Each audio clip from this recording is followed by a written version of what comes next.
Welcome to the Asset Mindset Podcast, where we don't wait for opportunities, we create them. I'm your host, Daniel Fielding, former Green Beret and author of The Asset Mindset. Each episode, we dive deep into mindset, habits, and mission-driven thinking that turn everyday people into high performers and real-life warriors.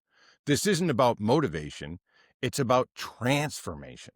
If you're ready to stop playing the victim, take ownership, and start building the life you were meant to lead, then let's gear up because your mindset is your greatest asset. So let's go and meet today's very special guest, Dan Horgan, U.S. Air Force, Baltimore Police, Black Rifle Coffee, now Arrow and Honor Company. So introduce yourself, Dan. Thanks, Dan. It's nice to meet you and then be on the show. Yeah, actually, I was listening to just a couple episodes. Like I said, I was telling Denny, right? We know he's behind the scenes. I don't listen to too many podcasts, but I was listening, and I don't want to go back too far, but I feel old. So I joined the Air Force in '91. So yeah, like because you joined I think you said like 2004, 2003, right? Something like that. Yes, but I Yeah. could have joined in 94. I turned 28 in basic training. Right. Okay. Nice. I'm going to be 50 here in next month. Yeah, I'm 54. Okay, so you got me by 4 years. Yeah. You're in your 50s. Anyway, I joined the Air Force in '91, active duty, was stationed in DC. I did the Presidential Honor Guard. So for 2 years, I did, funerals for the Air Force at Arlington National Cemetery and all that jazz. But it was a 2-year controlled tour. I was a cop for the Air Force. And so then got stationed in North Dakota. So I was in Minot, North Dakota for about 2 years. Got out of there by cross training, and then I flew on AWACS. So I was a scope dope on AWACS. Yeah. So looking at the radar and IFF dots. So that was for another 4 years. So about 2000, got off of active duty, went into the Air Force Reserves. A little thing like 9/11 happened, and I was security forces at Andrews Air Force Base when that happened. So got put back on active duty for a little over a year. But that's kind of even then when we talk about a civilian side. I was working with a lot of people that were already cops in the reserves.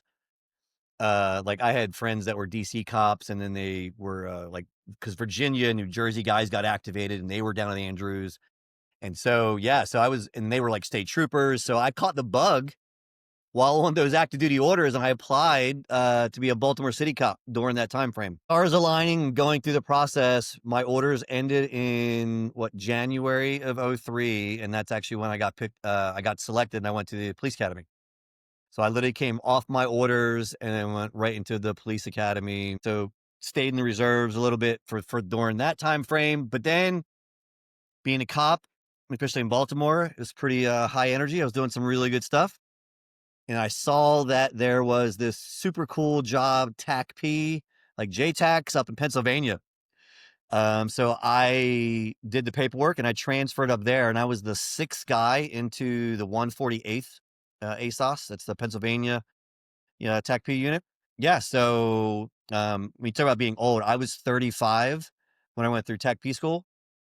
Now, it's not a Q course. I know TAC-Ps will be like, bro, don't. I mean, it's not the Q course or SEAL training or BUDS or anything.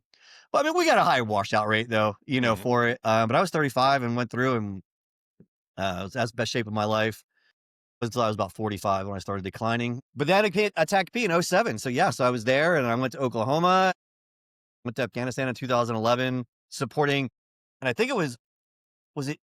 No, it wasn't you. You had someone else on. We were 10th Mountain. So my deployment as a JTAC was with 10th Mountain. Even though I was a guard kid, I went on an active duty one. So I was down south in RC South with 10th Mountain, the 287 Catamounts, conquering men and mountains. Yeah, so I was with those guys, doing some good things.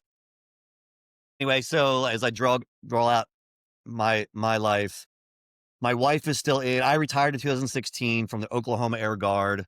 I had about 14 years active duty time, and the other like 10 or 8 or so are Guard and Reserves. So now I get to be a military spouse because my wife is in. And so she got orders down here to San Antonio, and we moved down to San Antonio about 2018-ish. And I got picked up with Black Rifle very early on in 2019 when they had a big thing here. Evan lived here as well during that time frame. And man, like the job description literally read they wanted a transitioning O3 that used to be a general's aide. Yeah, that's what the job on Indeed. That's what it read. Wow. I did some LinkedIn magic, tagged an interview because I was like, hey, how about like a combat E7, right? Yeah, landed a job and met Evan and Tom Davin and the whole crew. And I stayed there about almost 3.5, I mean, close to 4 years ish. Went to New York City, got to be on the stock exchange floor when they went public. So that was some pretty cool stuff. But then I left shortly after BRCC went public and just wanted to kind of strike out on my own and some marketing and branding world. Green Berets, you guys are great teachers, right? So I learned a ton from Evan. And so, yeah, so struck it out. And that's what I've been doing really like for these last like 3 so years was kind of marketing consultant. But then I just about 4 months ago, I started my own company selling something, but trying to be more. And it is a for profit. But I like to give back to a lot of nonprofits as much as I can. Again, these 4 months, but it's called Arrow and Honor Co. And it's really archery. Evan got me in the archery and BRCC, and it's been something. So these past like 5 or so years been something fantastic for me. So I'm just really trying to recreate that healing effect for veterans in archery. Nice. And that's where I'm sitting. I live in San Antonio. So I'm in my office here in San Antonio, working from home, trying to be an entrepreneur. Nice. I feel your pain, brother. I feel your pain. Or pleasure, or challenge, or purpose, or passion, whatever you want to call Right. it, right? Yeah, yeah, It's all the things when you're doing yeah, the entrepreneur stuff. yeah. And I know that was long, but I'm old though too. So like Yeah. old guy's gonna have a long story. Yeah, yeah. No, great story though. Really cool. I love how, you're the epitome of adapt, Right. Yeah. improvise, Yeah. make shit happen. Like Yeah. that's what I try and teach people. That's what we do here with the asset mindset philosophy is like you got to figure shit out, okay? Don't be whiny, don't be complaining, don't be the victim, don't be poor me, oh I can't do this or the system's against me or no, shut up, take ownership and do it. And that's why I bring guests like you that have done so many different things and can show people how it can be done, be an inspiration, explain to people because we have so many different backgrounds, and it's incredible that no matter where you come from, you can do it. You can change your life. You can go after a goal. You can join the Air Force. You can join the Army. You can be a Navy SEAL. You can do whatever. You want to go be a professional athlete? Start practicing. Do it. A musician, like you got to get out there and do it, though. You can't sit on the couch and just twiddle your thumbs and hope or play video games or scroll on the phone all day. Right. Man, that's so cool. Well, take action. Get out there. So I want to get into the root now of you saying you're old and whatnot. Hey, I don't think 50s is old yet. Okay. So that's not 50's old. the new 40. Yeah. Sure. Yeah, exactly. Exactly. I still tell my son who's 18, I'm like, yeah, you called me old. I'll still kick your ass. And he's like, I have 3 boys. 2 are still here, right? So I got 21, 18, and 13. Oh yeah. I always tell them, let me know when you want to shot the title. yeah. The old man still, I might, right? Yeah. We might be older, but let's just bring it. I know some things. I'm going to win that fight. Yeah. But seriously, I want to get Yeah. back to when you first started, when you were younger and whatever challenge or struggle in life, or just even dream or goal. When did you realize that your mindset and your focus and like take ownership of your life? Like when did that happen? Or was it a slow I mean, describe that to me. Yeah. I'm an only child. So I think that'll really answer it almost. And my mother raised me. My dad was in my life, but I only saw him on weekends. Right. Um, but my mom worked 2 jobs to put me through a private all boys high school. Right. My mother did. My dad didn't do that. I love my father to death. I mean, he's passed away, but I love my dad. But my mom worked 2 jobs and my stepdad, and at that point helped me put through, again, it was a private school. So that was great. But it was that being that only child. I kind of always had to, so even in high school, I mean, it was an all boys sport coat and tie. It was very military in the sense as in, like that was the friends. And so those friends started to form me and know that I could do it. And then like I went away to college, right? Cause it was a college prep high school. I mean, duh. So I went away to college, but I did, a semester at a university, and I went to a community college, and then I was like, I'm going to join. But I joined on my own. My mother would tell you, she's still around. She's 74. She would tell you, she said, no, I mean, I literally walked into the recruiter in Parkville, Maryland, and I joined the Air Force, and then came home, was like, had just joined the Air Force. And that was all she wrote. And that's kind of how really then my life has been. Yeah. Okay. So Yeah. it's pretty much your environment you think you attribute. So Yeah. how important is it to surround yourself with good people? 100%. It's part of, when I say my disability, I've done therapy through like the Headstrong Project. We just, and they do free sessions in Severe, Texas. I've done therapy, and we talk about suicide a lot, right? I've never tried, right? And it's not in my mindset, but you know what it is though? It's the being institutionalized, like the Shawshank Redemption kind of mindset, a little bit being institutionalized. And so for me, not assimilating in a group that doesn't get me, it is super difficult and then important, right? My time at BRCC was, right, a unicorn, but there's more than one unicorn, right? So I don't ever regret leaving or doing anything, but there's more than one. But it's where I've struggled, and I don't think we put enough onto it, right? Really to say, about struggling with that and then do it. Again, not being a victim, I will make the most of it and do it, but I don't do well when I'm sitting here by myself. So even though being old, I love, right, Slack and FaceTime and communicating all day long with people. So if someone Yeah. is feeling alone and they're struggling or like they feel like they're a unicorn, they don't fit in with where they're at. What if you've lived that, how would you, mentor or teach somebody to cope with that? Yeah, with today's technology, embrace it in a sense, right? So when I talk about FaceTime, right? So FaceTime somebody. Denny, Denny knows, right? I talked about a friend who she'll answer my phone if she's on the toilet, right? And I'll answer her phone call, and her husband, right? She's married, her husband too, right? Is embrace technology, right? Social media can be a bit draining. I get it. But DMing someone, which is like a text message, is there. I often have conversations with people, in the morning, like LinkedIn DMs, right? And you're just like, well, why don't you pick up the phone? Sure, we could, yeah. But it's just, that's what we're doing currently. So embrace technology and get out there. In today's world, like even when you want to escape technology, but what we're saying, to not be isolated and connect with somebody, there is so much you can do. I mean, pick up the phone, and even if it's to pick up the phone to say, "Hey, then meet me at the coffee shop," you know, you really have to. Um, those can be like in real life experiences, meeting someone. Sometimes that can be a bit much because, like, trust me, like I get it. Like I got to get dressed, I got to go out in public, and I got to put that happy face on. Like that can be difficult, but that's where it's just like, especially for veterans, you've done that. We all went to basic training. No one wanted to wake up at 5 or 4 a.m. and right and get the crap kicked out of blah blah blah. Especially you got like selection and even like my little TAC P world, you got your butt handed to you. No one like wanting that. So you've been through it. You just like you got to do it, and then you really do. I think you reap the benefits, right? It's that factor of like I'm sad or I'm woe is me or whatever is coming upon you. And then it's that phone call, it's that text, and it's that interaction with someone that really gets like the endorphins kicking and you feel better. No, I Yeah. agree. Yeah. Interacting with people, especially positive people, you surround yourself with Sure. positive people and Yeah. be in positive environments. That's a game changer because they rub off on you. We've all heard the saying, look around you. The 5 people around you, that's who you are.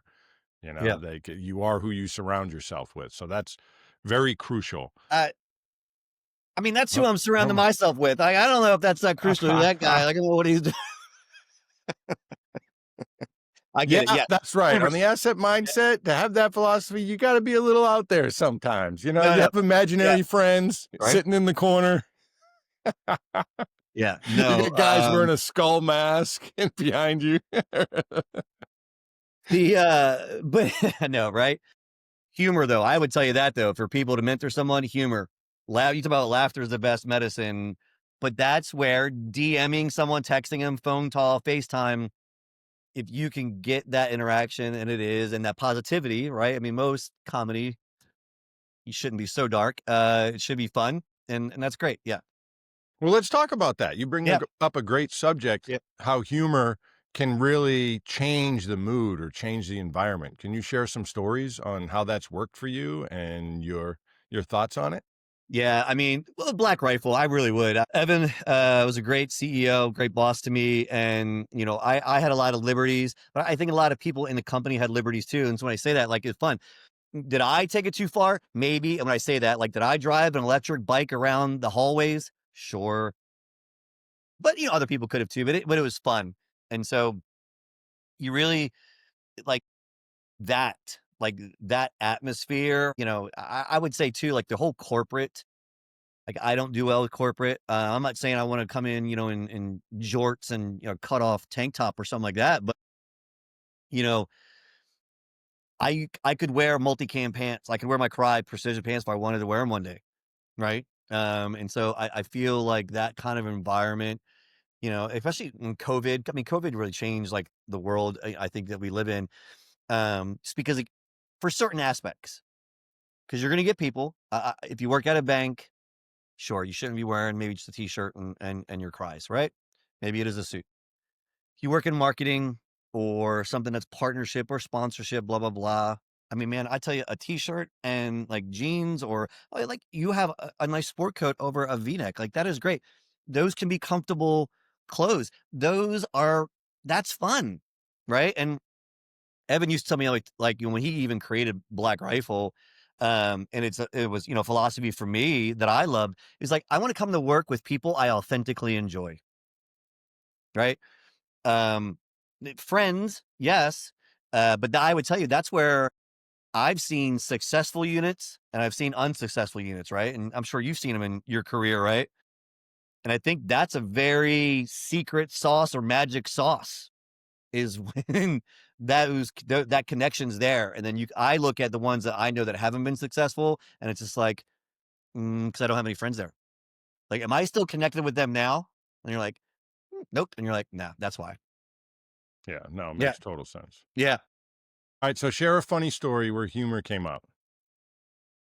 Because I'm sorry, riding the bike around in that's cool, but that's not funny unless you were like in a Speedo or something. I don't know. I mean, it was just every day was though, And when I say it, I mean every day. Like, I mean, we had a ranch.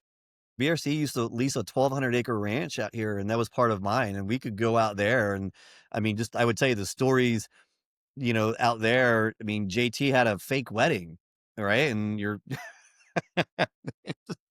involved with a fake wedding, and we made a video where it was a real predator costume, right? And that was all in the office there in San Antonio when that one, if everyone remembers back in the day, or Bass Pro. God, like just the night of like we literally took over Bass Pro here in San Antonio and filmed a commercial in the Bass Pro, and just being around that, like just the humor.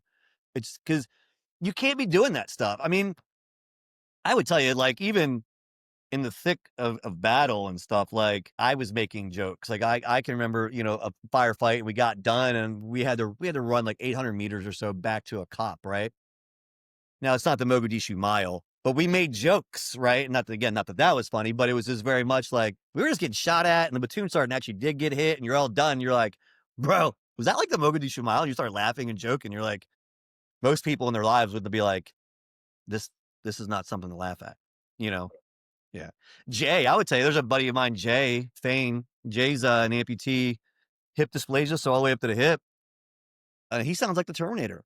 Jay used to work at Black Rifle, running their nonprofit, and making jokes with that, like, bro, you got to oil that thing. You sound like the Tin Man. Come on, dude. Right? That humor was just every day.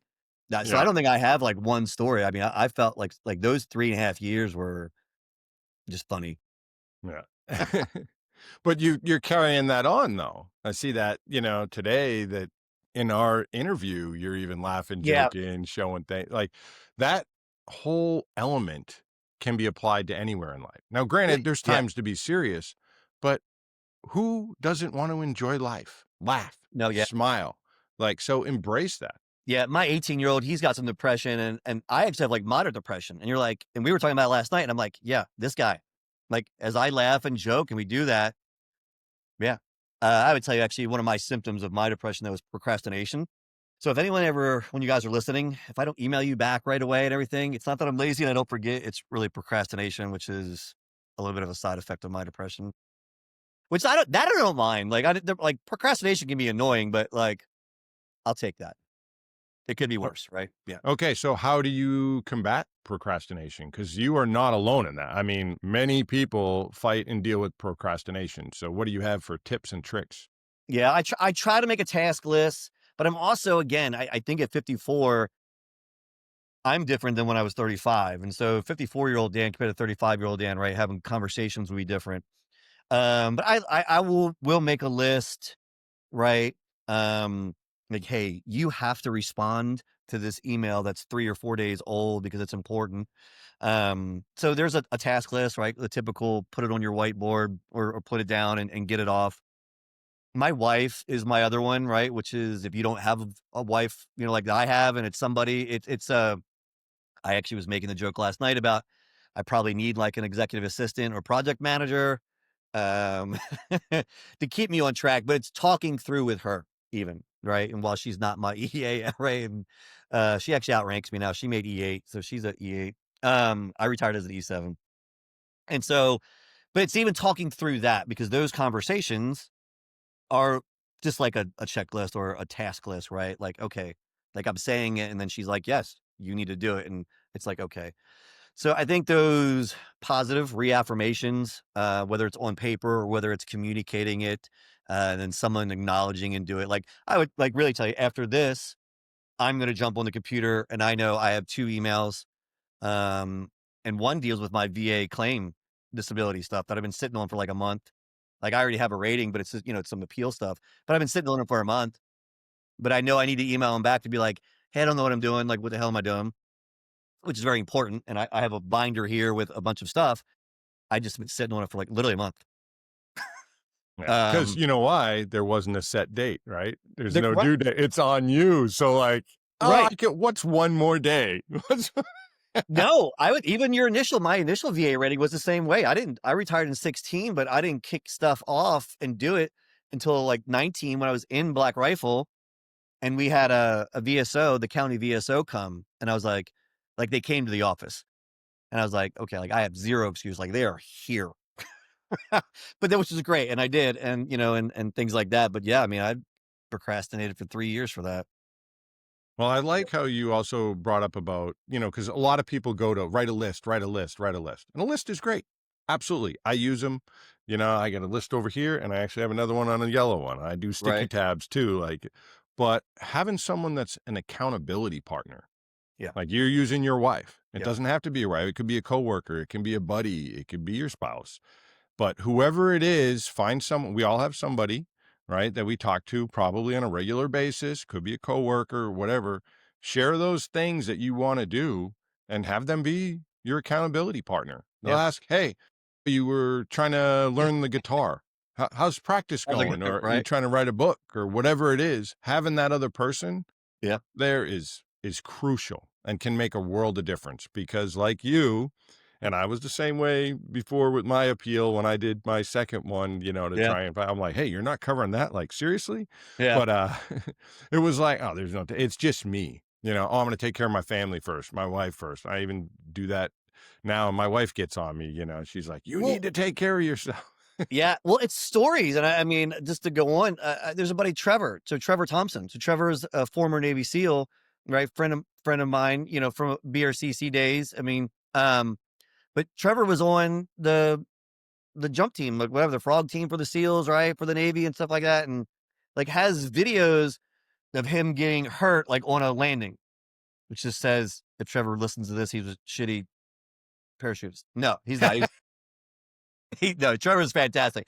But he did an Instagram, he did an Instagram story where he showed like the VA's like not service related, like for his ankle and his back. And you're like, he literally was on national TV. active duty, like jumping, and then like you see him get injured. Now, and you, this guy, right? Your Trident. I would tell you, I DM'd him and I was like, your Trident alone should probably be like 50% disability, right?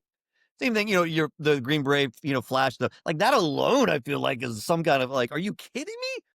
And so, but like a semi-normal guy, and then even if the little stuff that I did was cool, and then there's people who only did like say, HR, but they got hurt and they're like, this seal can't even get through. And you're like, oh my God. Yeah. But don't do Yeah, that. Like, you never know. Like, and I know Trevor won't give up, and so it's a never give up mentality with them. It's bureaucratic stuff. yeah, no, it Yeah. happens. You gotta fight the good fight, and that's I want people to understand the struggle's real for everybody. We're all Yeah. gonna have challenges in life. It doesn't matter. You're a SEAL, you're a Green Beret, you're a TAC you're Air Force, you're the HR person. You're gonna have trials. Like, wake up. Stop being the pity party. No matter who you are in life, Yeah. you are going to have struggle. You are going to have obstacles. That's the way the human experience is. So now how do you deal with it? Do you let it bring you down or let it bring you up? So I want to get into a little bit with you because you've obviously done so many things. You've transitioned a lot, Yeah. from National Guard to being a police officer to working, corporate with Black Rifle. So share some things that you've learned as far as transitioning, because we got a lot of military listeners that will transition or just people that are maybe transitioning jobs. Yeah. It's when you say that, like, there's like I've worn a lot of hats, but even I think something that was said about me is like, I've reinvented myself numerous times. Uh, Staying true to my core on who I am, but reinventing just that though. My wife would make jokes. She's like, I married Banker Dan. So when I say that, I remember I got married in 2001. I got off of AWAC. So I was just an AWACS kid, right? I was wearing a flight suit, right? So I was true with a flight suit Air Force Dan. But I worked at a company called MB&A, and I was doing collections and then credit card application stuff. So that's when she's like, I married Banker Dan. So when it became cop and SWAT narcotics and then TAC P JTAC Dan, she's just like, ugh, like, who is this dude? So yeah, she'll tell that story. So reinventing yourself, but it is. And I didn't go to school for marketing. Um, and so learning marketing and branding and social media was like a lot of OJT. So again, it's reinventing yourself.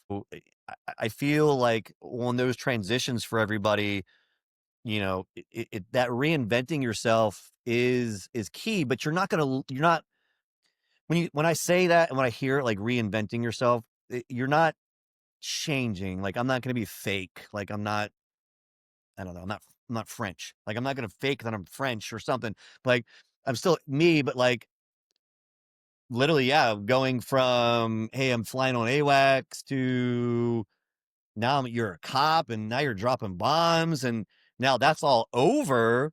But now you're working in marketing, and like you get on social media every day and you have to build content. You're like, where is any of that in it?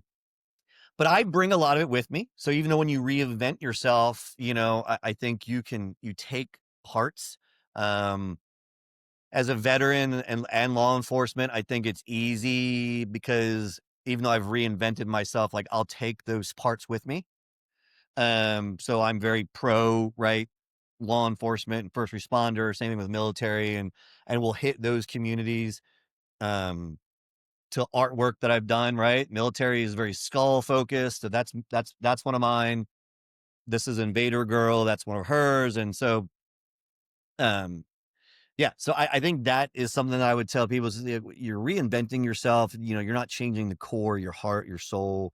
You're really just, again, have to adjust. I mean, again, even in my time with the Air Force, I had 4 AFSCs, so MOSs, 4, right? I mean, that's tech schools. So I had to go to tech schools and pass and then do the job. And yeah, I had 4. So yeah, I say 4, right? Special duty assignment, cop, AWACS. Yeah, 4. So you Yeah. were SF too. We can just say it. I'll never forget when I first learned that. And I was down right. I meet some Air Force guy. He's like, "Yeah, I'm SF," and I'm like, "Whoa, whoa, whoa, whoa." Well, here's my, so that's my, right. Those are my security forces beret, and then there's my Tech P beret. Very nice. Yeah, I but even actually that, have an SF armband oh from man, Iraq. I'm The right. SF guy, I was like, "You're not SF." He's like, "Yes, I am." You say, and he brought the arm. I'm like, "Oh, security force, not Yeah. special forces." No, well, I would tell you, even Tag P. So I was conventional, right? I mean, I could say I've trained. I could have jumped in with you guys to assist, right? Types, but I didn't. I mean, again, my deployment, I worked my way down to a scout sniper platoon and was even doing some JTech stuff with those guys just to make sure that I was getting out and doing things right. But I'm not Halo certified. I don't have a scuba bubble. And not that that makes you special forces, but I mean, I did go to SWAT school and was on SWAT in Baltimore, so that's special operations. Pretty much, yeah, man. That's CONUS special ops right there, and not OCONUS. Yeah, In right. some No, ways, that might be nope. harder because the ROE rules of engagement are a little Yeah, the different. Baltimore was tough. I would tell you. So I went through SWAT. I went through Anne Arundel County, so that's by Annapolis. So that's the county where Annapolis is in Maryland. I went through Anne Arundel County SWAT school just because we weren't putting one on Baltimore for a time. But I made the team, but it was selection. But I was already a TAC P. So doing that, it was talking about a mentality. I was like, bring it. Like I already earned that beret. Like bring it, SWAT. See what you got. I mean, it was tough. Make no doubt. But already earning that and knowing, like, yeah, Yeah, well, once you do something hard and you realize you're able to push yourself further, you're like, all right, I've done that before. I yeah, can do hard stuff. You yeah, start building confidence. yeah, So for anybody out there, like, wherever you're at in life right now, whatever season or chapter you're at, and there's something hard in front of you, just look back for brief. Don't focus too much on the past, but look back and be like, look at these hard things I've done in the past. I yeah, can do this thing. Or yeah, things that you thought when you were in your 20s or 30s or whatever age you thought was going to be so horrible and miserable, and you made it through it. yeah. You can make it through it, whatever it is now that you're facing. Oh, yeah. I still think about, like, if my wife actually, we don't fight too often now, which is fantastic. But so March will be 25 years we've been married. But when I say that, like, I can even go back and remember 16-year-old Dan with all the girlfriends that, I broke up with or broke up with me and all the tears, right? That, back in the 80s that I had. And you're like, like, oh yeah. Yeah, it was the end of the world. My life is over. That's who I was going to marry. Right. And you're like, really? Oh my God. Yeah. Yeah, yeah, Yeah. yeah. The love of my life. Well, I Give dropped out my yourself some college time. story. My college story, I'll tell you. So if she ever heard this, her name is Tara. She's married, but she was I left college because I missed her so much. I was at the University of Bridgeport in Connecticut.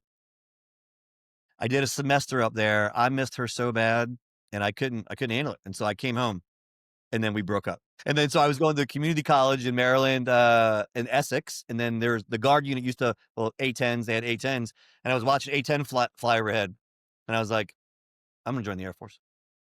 Well, that's cool, man. Hey, Lord works in mysterious ways. You never know the twists and the turns and where your life is going to go. It could have been It's because I could have been a incredible. millionaire because I went to college because I wanted to write for Marvel. So to see how Marvel obviously blew up because I used to read the comics and now to see the movies, I'm like, man, I could have been me. Maybe I could have been Yeah, Tony Stark. yeah, maybe, possibly. I love my life. I'm good. Yeah, that's fantastic. Yeah. All right, so we've been talking about changes and different things happening and adapting. Let's focus on fear because jumping into a new career or a new environment that you've never done before, you had to have faced fear. Yep. So, those fearful thoughts or whatever that you've had to deal with, how did you cope? What'd you do? Yeah. When I think I'm just trying to because I mean I'll talk about it. I think one of the biggest ones for me on a job side, just thinking about like job stuff, was actually resigning from Black Rifle. Calling Evan Hafer, right, Green Beret, founder of the company, CEO, to say, hey, I'm going to walk away and start, doing something what you taught me. Scary, super scary. Right. And then some people won't understand it. But like again, I think if you are in any small tactical unit like that, and you're looking at them and you're saying, hey man, I'm popping smoke, you're leaving the brotherhood, right? I was watching the Jack Carr, The Dark Wolf. episode last night. It just came out, and with the seal thing it's in the show. I actually don't know if it's real. I know a few seals, but long live the brotherhood. It was that though. And when I was watching it last night, that's why when you asked me that question, that's what popped up. Um, but it's now then, and I knew, right? It was the confidence. Like I was confident in my ability. I was confident on what the future might have held, right? Or at least I thought I was. Cause I would tell you, when I left BRCC, the company that I went to go be with, I only stayed with them for 67 days and then I popped smoke. Yeah. That's kind of a long story, but no, I mean, I didn't do anything wrong. It was me, but I was like, I'm out. And again, don't ever regret anything, but those discussions, like that discussion with him was pretty, I would tell you, looking at just job stuff was probably the most fearful, but it also set me up for success in a sense. When I say that, again, part of my like depression and PTS is not being able to assimilate in the jobs that I've left over these last 3 years. No one has ever been at the level of him. So all the jobs that I've resigned for, while I love those bosses, and if they're ever listening, I love you. But they were no Evan Hafer. And I was not fearful. So doing that actually really almost helped me resign from all the other jobs that I had because I didn't have that fear. So how'd you overcome the fear, or what'd you do to deal with it? Yeah, well, I think it goes back. I was confident. As in like I the decision that I was making when I look at the totality of it and you get really in the weeds, I was making a little bit more money. The title would have been cool, but I was going to get a chance to be a little bit more creative on my own. Um, it was a military tribute beer company. That was what I was was doing. Right. And so I knew all that. It's still though, it's like telling, I don't know, your dad or mom, maybe some bad news, maybe your first speeding ticket or something, right? Like you're walking home at 16, you got to walk in the door and tell your dad you got a speeding ticket. But it's at that point, it was again for me, it was just that confidence. Like, hey, like I know this is right, the good that's gonna come from it. Um, and it wasn't personal, right? By any means. Right. I still love him as a mentor, as a guy. So I mean, he's doing great. So I think that's how I got over it. Like I just, in my mind, went through again a checklist of what I knew was going to be positive, what I was doing, and was committed with it. So you were focused on the goal. You didn't get stuck looking back or in regrets. You were looking forward, which is Sure. very important for Yeah. anybody that's facing anything. Yeah. You want to look forward more than you look backwards. I Yeah. mean, I mean, starting Aeronautico is kind of the same thing. Like I had thought about this forever, and so like the sign, if people are watching, but if they're not, above me is a sign that says Total Archery Challenge. It's a 3D archery event.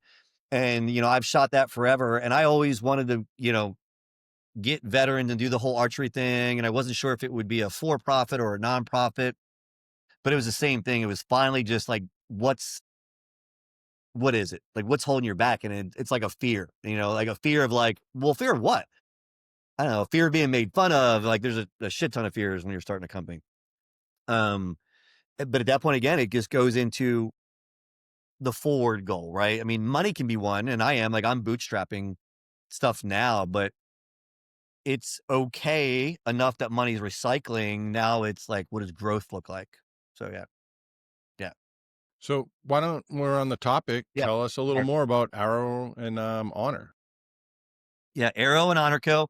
Again, if they're watching and see the video, Arrow and Honor Co.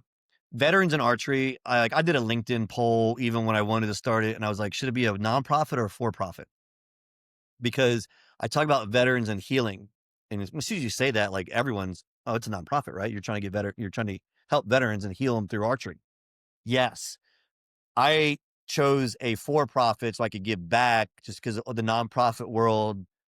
Like I mean, I love it and I've worked in it. Just asking for donations, but I would say asking for donations is just like trying to pimp and try to sell my shirt.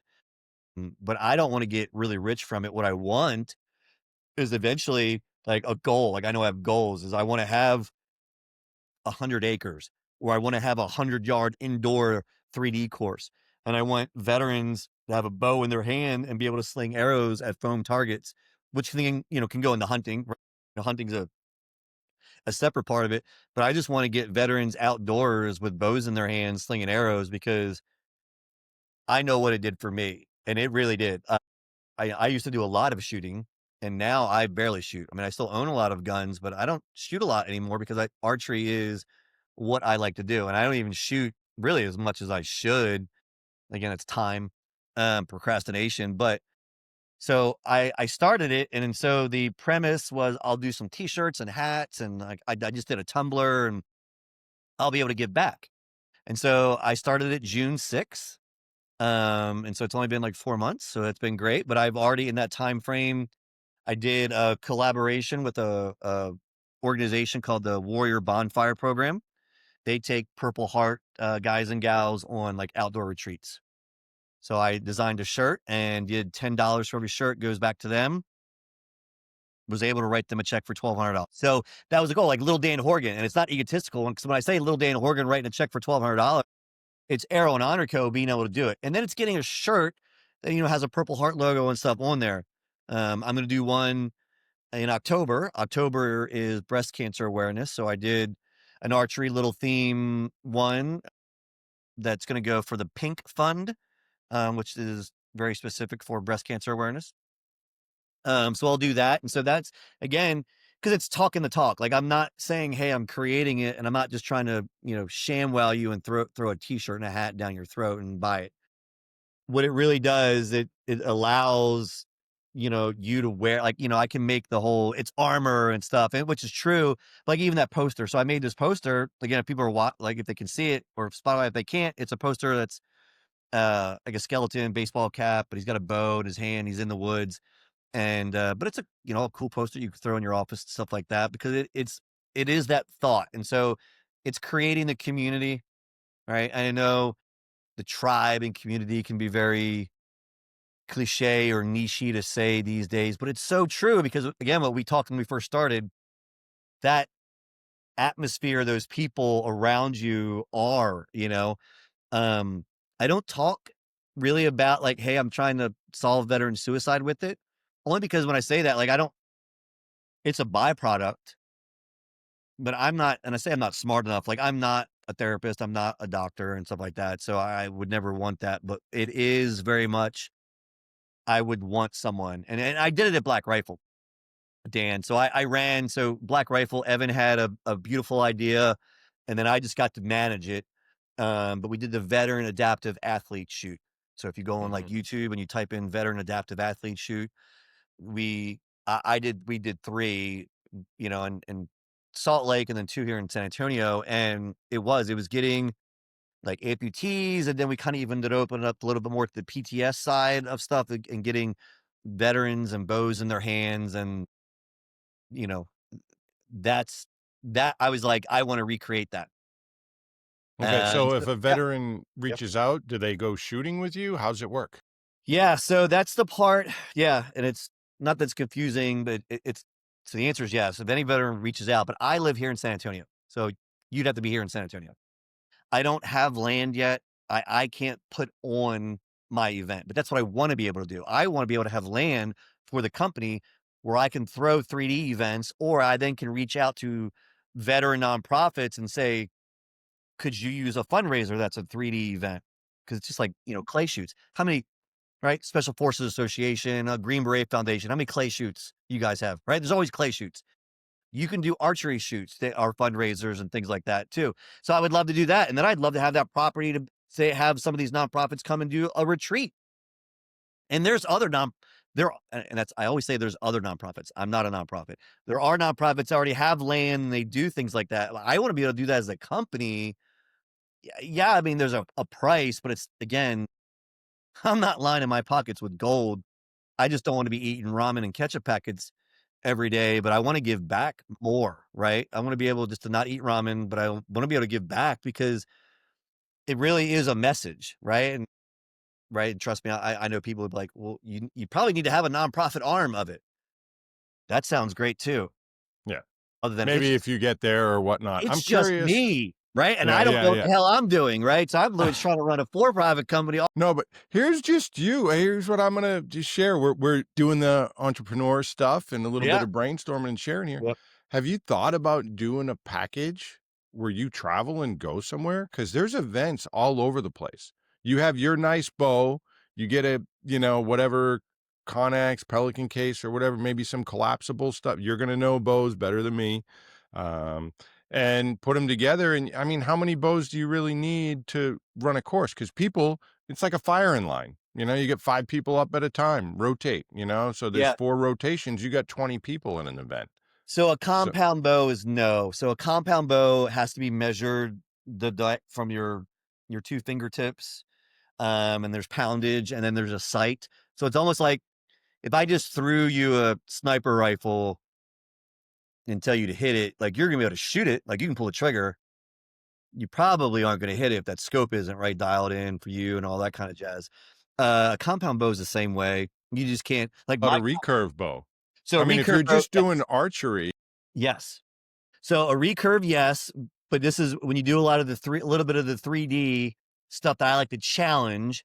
A recurve, and all of the recurve traditional bow guys will hate me. You can't reach out. Like you're not shooting a 100-yard shot and really hitting it. You're 20, 40 with a point because my bow's up here. Uh, I mean, I'm egotistically, I won't shoot. I don't like to shoot shorter than 40. Like I want to go 40 to 80, and I can do that all day. So yes, I can. But there are things though, and I am very much so. One of my mottos, and it's not original by any means, but one of my mottos is collaboration over competition. So a guy, Sam Westfall, created one called Valor Archery Challenge. It's very much like Total Archery Challenge, but Sam just does it in Colorado. So Total Archery Challenge travels across the country. Sam just does his in Colorado, and it is a little bit more veteran centric, but it's just in Colorado. But again, yeah, but he'll have recurve bows that you can come and do. To go back, oh yeah, what I've learned from Evan and them, it's phenomenal, but it's part of capital. And I'm bootstrapping it, so like I'm literally just circulating, and I'll be radically transparent. I'm circulating $20,000. That's my money to keep putting more shirts out and do things. I'm gonna go to 4 total archery challenges next year as a vendor. I did one this year up in Colorado, which is great. And we sold like 80 shirts, but it was a bunch of FOMO, right? And so we went, but it was great. Super welcomed. So I'm gonna do 4 next year.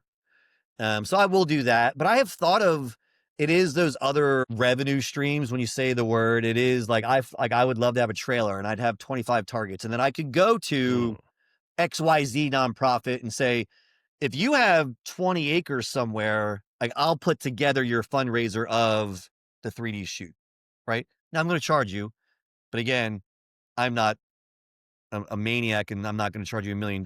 I know you're a nonprofit, but again, I'm gonna be like, I got to travel. So it's gotta be something. But then hopefully you'll raise money. So again, it's partnering with them to raise money. And just even if it's to cover me to get out there. Yeah, I'd love that idea. Again, that because is, that's what I was yeah. envisioning, the military crawl, walk, run. Like you get out there, you expose them, you have a very basic, whoever it is, whatever organization, it can be, vets, it can be police, whatever fundraiser. Hey, I'll come to your event for this low cost fee. And then you guys can sell beyond tickets or whatnot and you keep the money, you make money. It's win-win. And then, hey, guess what? I also do this other package. If you want to get, compound bows or I would just, I don't know. You got me Yeah, no, thinking. it's there. But that's the thing. Like a trailer is money, right? Right. And it's got to be wrapped because again, in the black right now, so everyone will make fun of, and Evan would kill me. Like, not that I had Black Rifle money, but like I had a really good budget. I was the director of marketing operations. I had a really good budget. Okay. I don't have that here. So, but just getting a trailer and then wrapping it because I don't want to do it half-assed. So getting a trailer and wrapping it, like that's some money. And it's just, so that's where I was going back to capital or investing, angel investors. I need to really kick my own butt. That is one of mine. tasks I is do I know hear I need to Black start Rifle looking at. Coffee Company is doing well. They like to sponsor people and do stuff. So maybe I don't know. Just talk to Right. them. I made a promise to Evan that I would not call him and ask for anything like that. So No, just collaborate. It's not. collaborate. Yeah, yeah. No, I No, get it. it's been I great. totally get that though. Yeah, yeah. No, I mean it's the idea is like it's yeah, it's out there. And that's the thing with like entrepreneurship. Like it is, there's a lot because then you can trust me. No one has said it to me, but I've said it to myself. I'm like, am I trying to be the next Grunt Style or 9 Line Apparel? And I would tell you the answer is hell yeah, because they're multi-million-dollar companies. You hate them or love them, who cares? And not that I'm trying to be a multi-million-dollar, but imagine I'm the 9 Line Apparel of just veterans in archery. Like, so yeah, like 9 Line, but I'm taking it and bringing it down. Like, and I don't even see. Here's the funny thing: I don't see dollar signs. I literally just see guys and gals walking on a trail, shooting foam targets, right? Having fun. Oh, I love it. There's your Yeah. dream. There's your passion. Yeah. There's your purpose. You got your Yep. goal. And now it's just getting from point A to point B. Yeah, you might have to go C, D, E. Yeah. Well, I mean, it's been 4 months. It's not anything. And again, you look at, again, an Evan's story at Black Rifle. It's the did it in his garage, right? Grunt Style was the same way. Dan, the founder for Grunt Style, is not around anymore, but literally was selling crap out of his trunk. And which I almost feel like now too, because I have some inventory here, and I'm like, all right, man, I gotta get some sales. I'm gonna start going. I'm gonna roll up to a VFW and just pop open the trunk and be like, There you go. right. That's the hustle. That's the It entrepreneur is. spirit, I know, Like, I know. But it's you part of just that make it happen. procrastination. I just need to get off my ass and do it. But I know Well, I do need to do that. it. Yeah. I know. I know. Hey, speaking of that, Yep. there's a really good book that might help you with that. Get that asset mindset going. You can do it, Dan. I know you No, can. for sure. Yeah. But yeah, hey, anybody out there listening, definitely pause right now, go in the link, check out Arrow and Honor Company, check out what Dan's doing, follow him, like him, and of course, follow, like, and subscribe the Asset Mindset podcast, please. It costs you nothing. It helps with the algorithm. It does amazing things, and especially share this with people that need to hear the stories and the inspiration that we have here. And Dan, I want to ask you one more thing before we go. What would you like for your message to be to all the audience and listeners right now about mindset and life? It's a deep one. I think the first thing that just pops into my head is the never give up. It really is. And again, maybe that's cliche. Maybe that's the cat hanging from the branch meme, right? Like hang on there. But it is never give up. And when I say that though, it can go deep, right? Someone who's having some thoughts that they don't want to be here anymore, like don't give up. There are so many resources, right? There are so many people um in this world who you might not even know that want you still around. And so that never give up mentality goes from someone's mental health to someone trying to start a new company, to someone, struggling in a job. It really is just never give up. Like there's just, you were born, we are here, right? You don't know when it's going to end. Just don't give up. Like just, I don't know. God, that sounds so corny, but it's just never give up and just keep driving. That's Keep the driving truth. forward. Yeah, it You're really is, and absolutely, yeah, like yeah, people say like, oh, that's corny, or even myself when I was writing my book, I'm like, I'm saying a lot of the same stuff that other people say, but in a different way, and it's yeah, reaching people different. Like, so, but the truth is the truth, man. yeah, Like taking ownership of your life, surrounding yourself with good people in good environments, and be a good asset to other people. yeah. Whoa, right there. Those three things, that's a Right. recipe for success. You do No, that, it's yeah, not going to happen overnight, but you'll slowly start to see the ship turn and start sailing in the direction you want because you can do it. So yes, please, once again, make sure you check out Dan and what he's doing. Of course, follow, like, and subscribe the Asset Mindset podcast. And more than anything, don't ever forget, own your power.